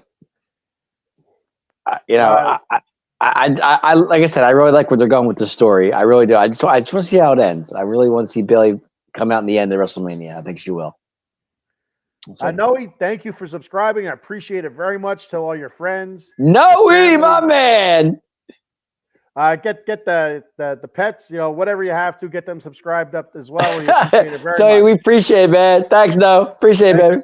Thank you, Noe. Noe knows all, big man. Noe knows all. Thank you for being a part of the show as well. It's a big part of the show when you're commenting. It helps us out a lot. Absolutely. It does. Paul says Roxanne Perez could help Bayley. She's leaving NXT, and the biggest rumor is Alexis Bliss should be back. And I did see a picture saying I think it was, but it also could have been clickbait. I didn't mess with it because you know what. So there's this website called Sportskeeda, and they're always getting me. They're like, oh, such and such is going to be doing this, and it's professional clickbait. I click on it, and it's just something like, oh, come on, you're killing me here. They do with what they do with the Raiders, they do with the Mets, all the stuff that I follow, the Kings. Such and such is being traded away, and then you click on it. If the Kings were looking to trade, like, come on, dude, what are you doing? You're killing me here. Alexa could be back. I mean, she did have the baby, and also I don't even know where she's at right now. I have no idea what's going on with Alexa. As much as I miss her, because everybody knows I love Alexa. She's one of my favorites. So, everybody loves Alexa. I love Alexa. How can you not? Everybody loves Alexa. Alexa's the best. Noe says, been a fan since 2000. I know my wrestling. So, Ed Noe, I'll tell you what, if you ever want to hop on with us at one time, we have a line forming. You let us know. We'll get you on with us. You're in the back of the line, no, but you can get in there, baby. We'll get you in. We'll get you in there. If you ever want to hop on and try this podcasting thing out, hey, you let us know. We'll get you on the show with us, and we can talk some professional wrestling here. Hey, no, he knows his stuff, baby. All right. So what else we got here? We got Braun Breaker making his debut, right? I didn't see this match. I heard it was 3 seconds long, Dave. I didn't see it. I heard that he won. Well, it was a Goldberg type match. The bell rung. Okay. It was a spear, and it was a 1-2-3 against somebody I didn't know who the hell it was. I had no idea. Zion Quinn. Yeah, you say that. I believe you. So he got up, and after the 1-2-3, he was pumped. So is I don't want to say this, and I really don't want to compare this, but is Braun Breaker the next Goldberg? Yeah. Yes, he is. That's what they're going to build him as. I don't think they're going to build him as 110 wins in a row, or you know what I mean. I don't think they're going to do it like that. Or is Braun Breaker the next Brock Lesnar? For me, that's the same thing. They're going to build him as. I'm stuck because I don't want Braun Breaker in that. I don't want him in that mode. I think he's better than that. He's better than unbeatable. Well, I'm not saying that, but I mean he's better than 5 seconds. He is, but you got to gradually build up to it. I mean, I don't want to see Braun Breaker come in at 10 seconds. He wins. He's done. He's better. He's better than that to me. As they did with Goldberg. You started off with the lesser guys and their quick matches. Then you start building up to your mid card guys and the main eventer type guys, and they become bigger matches. Mm-hmm. But to me, like I said, I love Braun Breaker on NXT with him, and I thought him and Baron Corbin did act. There's two tag teams together. I thought it was great. I'm glad they're tag champs. I love it.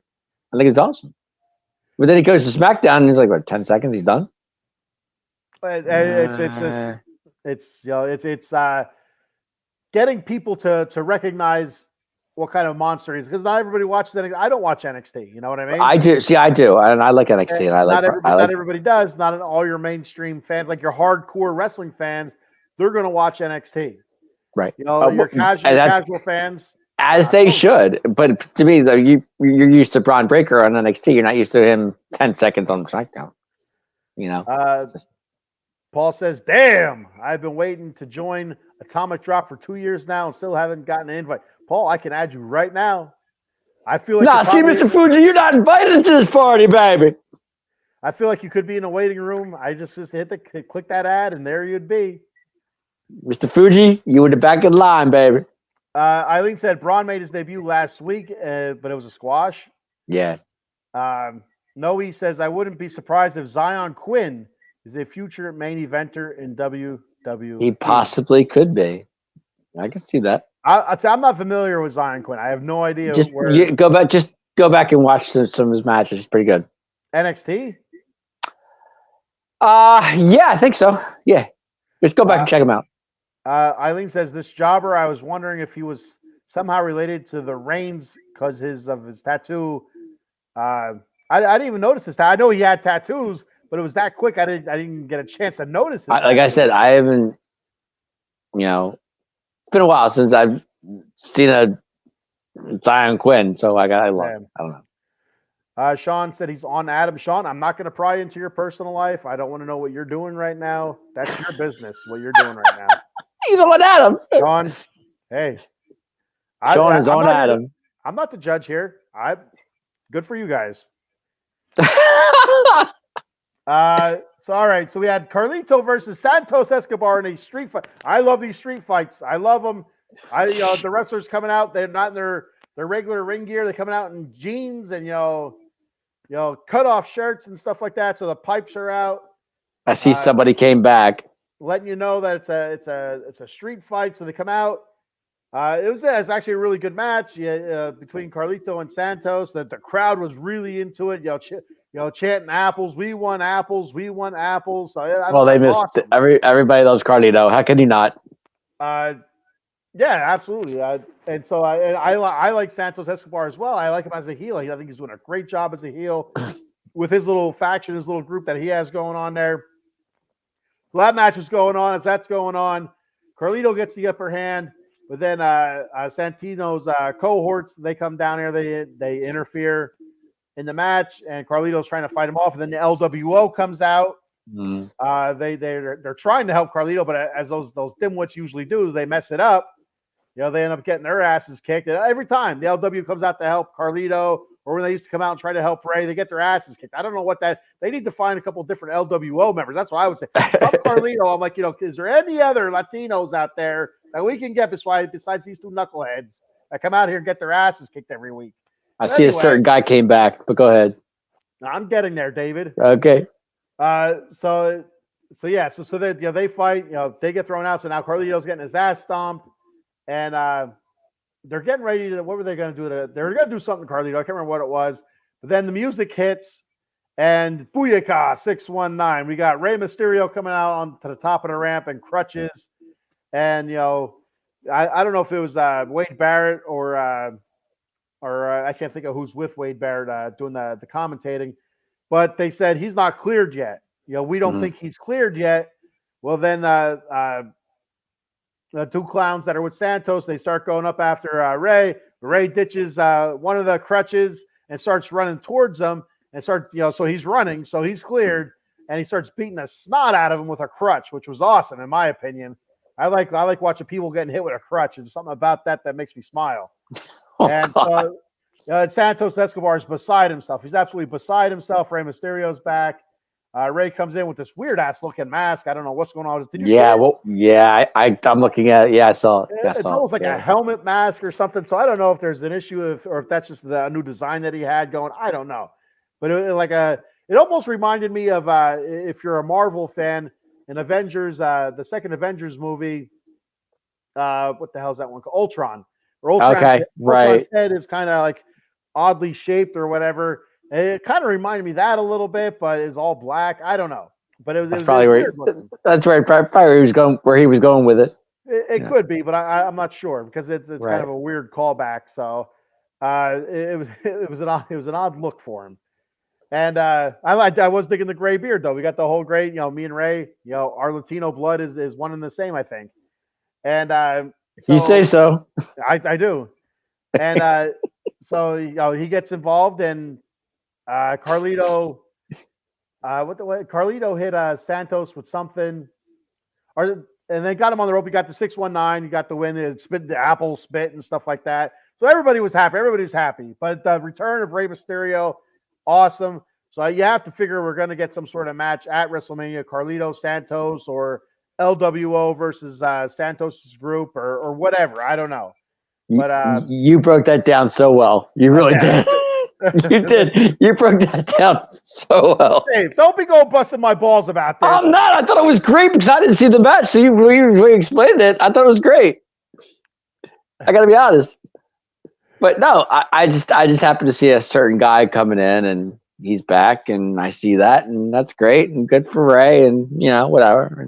But I love Carlito. I'm a Carlito guy. So I like Carlito as well.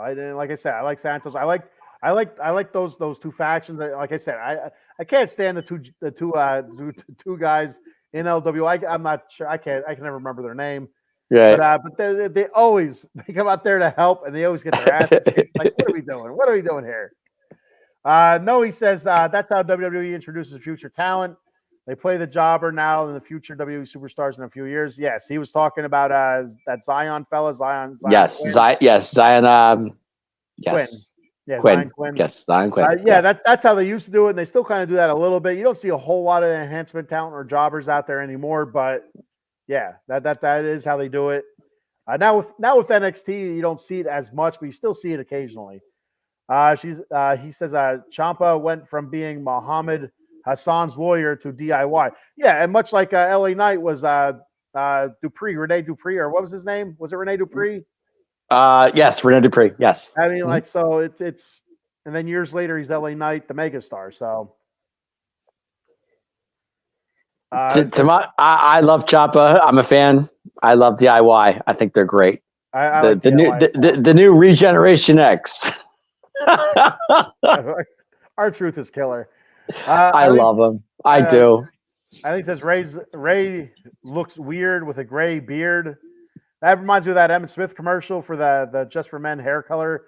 Hey, that beard is weird because it was all gray and they colored it. At first, I didn't think it was Ray because I looked. I'm like, is that Ray Mysterio? Then I saw the mask. I'm like, yeah, it's Ray. With a weird mask on, and it just doesn't look like it doesn't look like him at all for that mask with the beard and everything. I'm not used to that. So, okay. Eileen's agreeing with Noe about the enhancement talent. Okay. Noe says Ray with the Magneto helmet. Yeah, like Magneto. There you go. There you go. See, call back there. There you go. It was kind of like that. It was really weird looking. Sean says, "Is this the same Rey Mysterio? Yeah, Rey Mysterio from 20 years ago. Yes, 20 years ago. This is the same Rey Mysterio. Yes, same Ray. Yeah, that's him. Yep. Maxine Dupree. There you go. You had Maxine and you had Renee. What were they, brother or sister or something like that, or how they were playing off or something? I don't know. Don't think so, but maybe.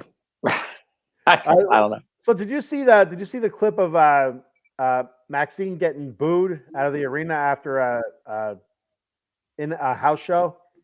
No, I missed that. So I guess I don't know who she wrestled, but I guess maybe it was probably a subpar match. But they booed the snot out of her, and I'd seen a video clip where she's walking back, holding her ribs and her head and stuff like still selling like a good wrestler does. And just the boos are ringing down on her. People are yelling stuff at her. And the one and only Rhea Ripley came to her defense online. Basically, she's out there trying to get better. She's working her ass off. Doing house shows, trying to get better. Cut her some slack. You a bunch of jagoffs. And I agree with her. I've said it on here many times that she shouldn't be in the ring, and I stick by that. She shouldn't be in the ring. She's not ready yet. But working the house shows is a different story. Well, house shows are a different story, right? Exactly. She's not on camera in house shows. So. Yeah, so that's what it's there for. It's there for practice. It's there for practicing your craft, working with certain talent that you'll be working with live on television. I went to many house shows where the next day they're live, like on Raw, and it was the same exact moves, move for move. That's what they do. The day before. So it's like a practice, like a warm up. It's a warm up, like you said. Exactly. Or what do they call that? Like if you go to see a play, what they do before, like they practice dress rehearsal. Yeah, dress rehearsal, like a dress rehearsal. Yeah. So See, there you go. thank you, David. Hey, I'm here for you, baby. I'm here for you. All right. So we We've been also together have so long, we think alike. no, that isn't no good. So finally, we also had Randy Orton versus Theory. So you break this one down. So you had Austin Theory and a douchebag from down under in the backstage locker room. You are so rough on him. Watching the phone and laughing at Randy Orton getting his ass knocked out by Logan Paul with the brass knucks. Laughing about it and rewinding and laughing. Well, while they're doing that, Randy Orton walks into the locker room. Was that hysterical or what? I loved it. And so, like the snake he is, he kind of head snaps around, kind of slithers his way on over there. He's cracking up in the back. He's cracking up behind him. Yeah. So I thought that was a great spot. And then the douchebag from down under throws Theory under the bus. Hey, Theory, yeah, you got your shot main event against Randy Orton. You're welcome. And Theory's not too happy about it. And he goes out there and has a great match. Theory is a good wrestler. He's being Theory's very good. Now. He's 26 years old. He's a baby. And so he had a hell of a run as U.S. champ, and then after that, he's been kind of buried since then. Well, that was a Vince thing too. We have to remember that was Vince that pushed him a lot. Vince pushed Theory higher than he should have been, if you remember. I do remember, Dave. Yep. I'm just saying. I tend to forget a lot of things, but I do remember he was pushing, and it was Vince that was pushing him a lot. Vince pushed Theory. Kind of calling him like the next John Cena, because they were. That's what he was trying to do. Kind of built alike, especially the prototype John Cena, when John Cena was a prototype. And nothing beats what Brock did to Theory off the chamber. Oh God. So how long ago was that?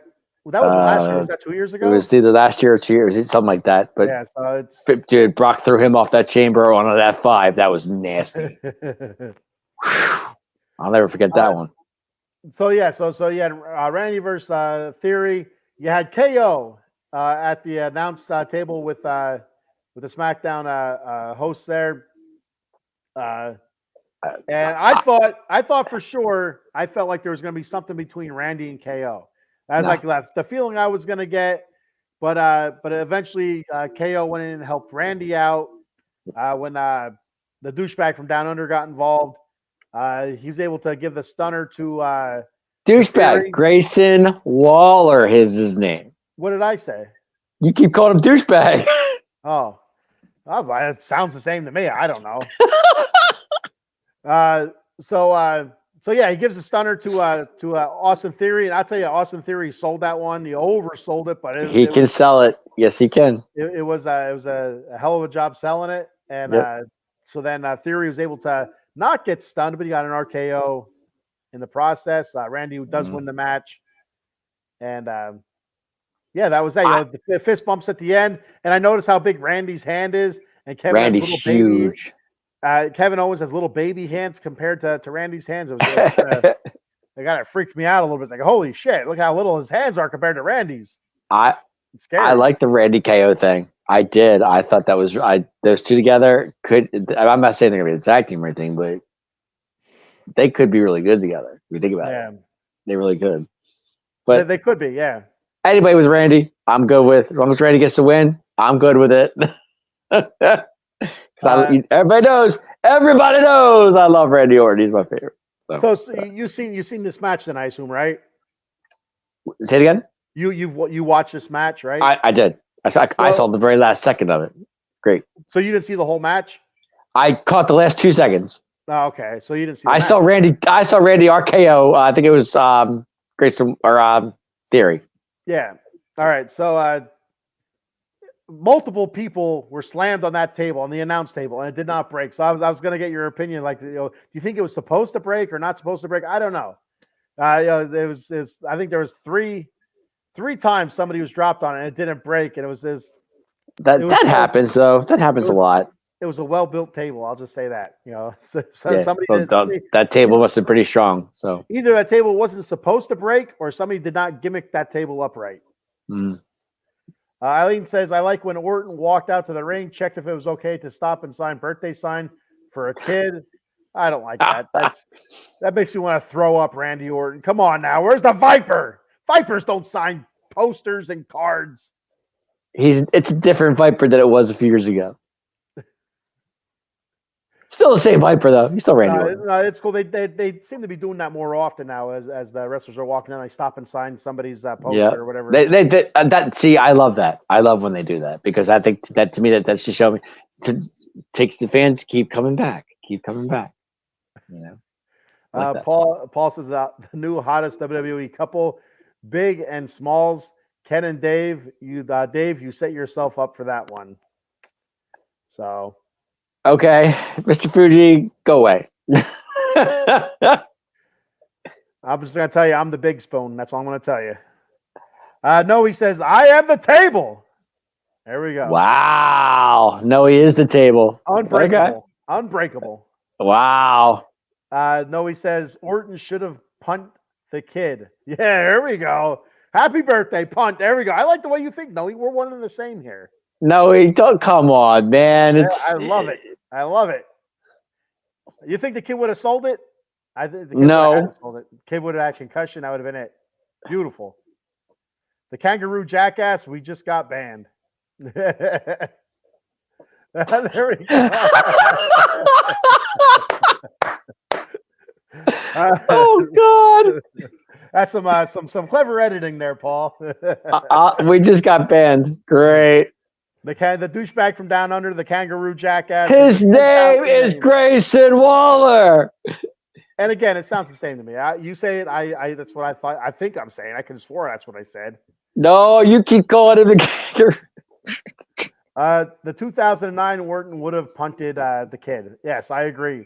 The Viper, Randy Orton. The Legend Killer, Randy Orton. Yeah, but no, it's a different Orton now. Yeah, it's soft Orton. Oh, I was injured, and I love life. I had time of my Daddy's back, baby. Come on. I got to see them grow a little bit while I was off nursing my injuries, and I've become tender in my heart. And where's Randy Orton that goes out there and just starts RKOing everybody? Come on now. Where is he? Kids and all. I like this Randy Orton better. This is the funny Randy Orton. That's why I like it. All right. So I'm going to throw this up here real quick before we decide to check out here, Dave. Okay.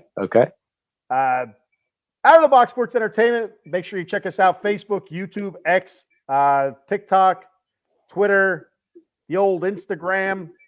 Like, follow, subscribe. Please subscribe to our YouTube channel, just like Noe did.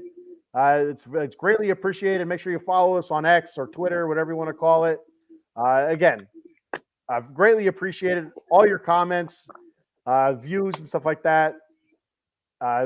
We appreciate it very much. It means a lot to us that you guys can watch us and enjoy us on a Saturday night at 11:45. And it adds to the show. You are the other member to the show. The fans out there that comment, and the viewers, you guys are the other parts of the show.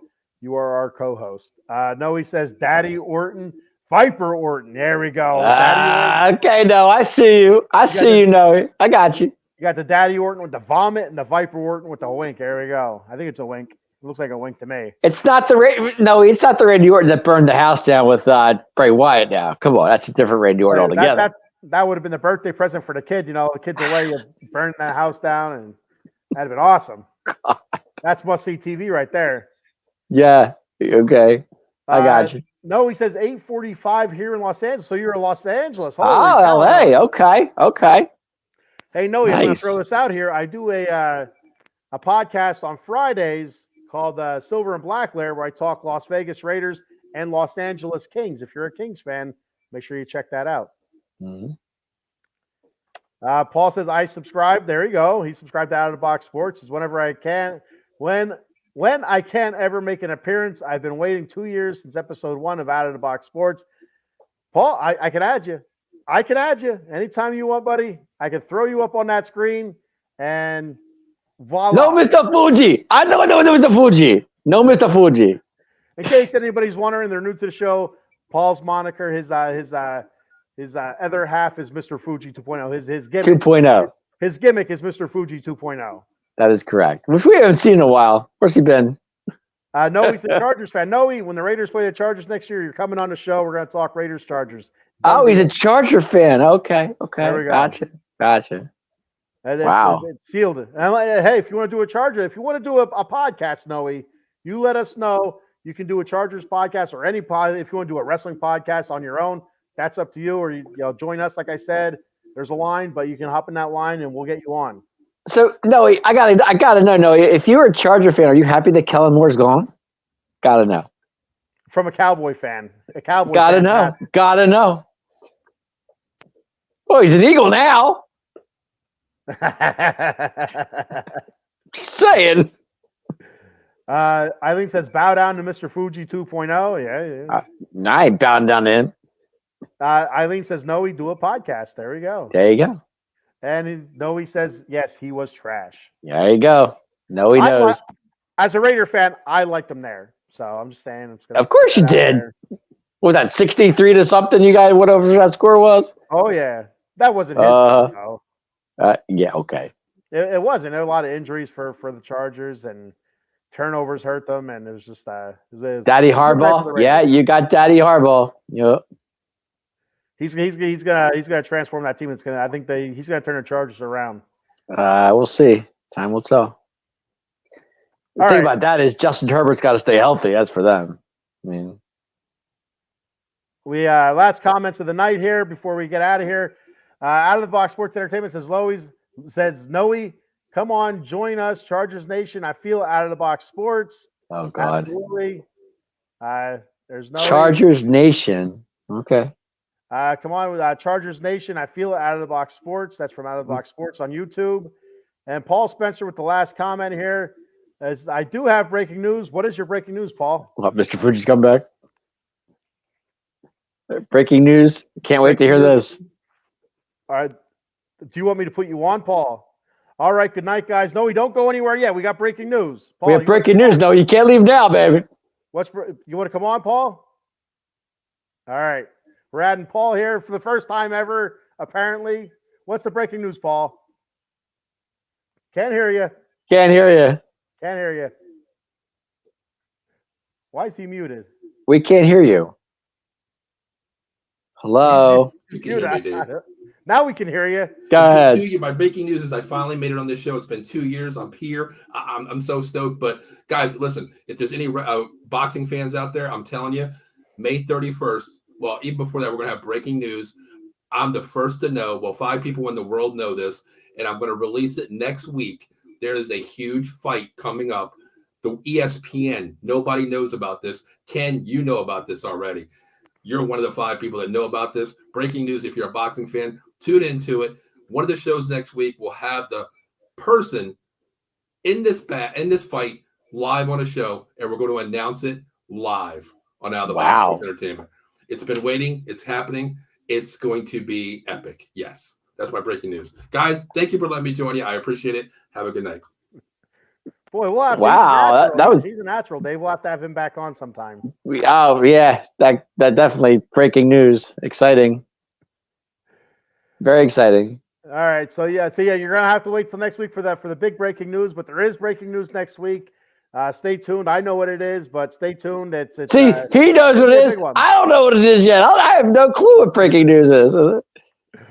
Did Dak Prescott get a contract? I have no idea. Let's put it this way. It has to deal with Oreo cookies and orange creamsicle. That's all I'm going to say. Oh, God. That's all I'm going to say. Oreo cookies and orange creamsicle. That's all I'm going to say. Okay. Gotcha. Noe, we look forward to seeing you again next week. That's all I got to say. We appreciate you coming on, man. It means a lot.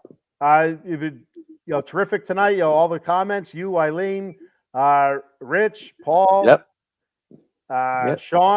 Sean, yeah, don't forget about Sean. We had our boy Adam on earlier. I don't know if Adam went to bed or what, but he kind of just lost. We lost. Adam said he can't be on until he had to work. I think he said he was working or something. Oh, okay.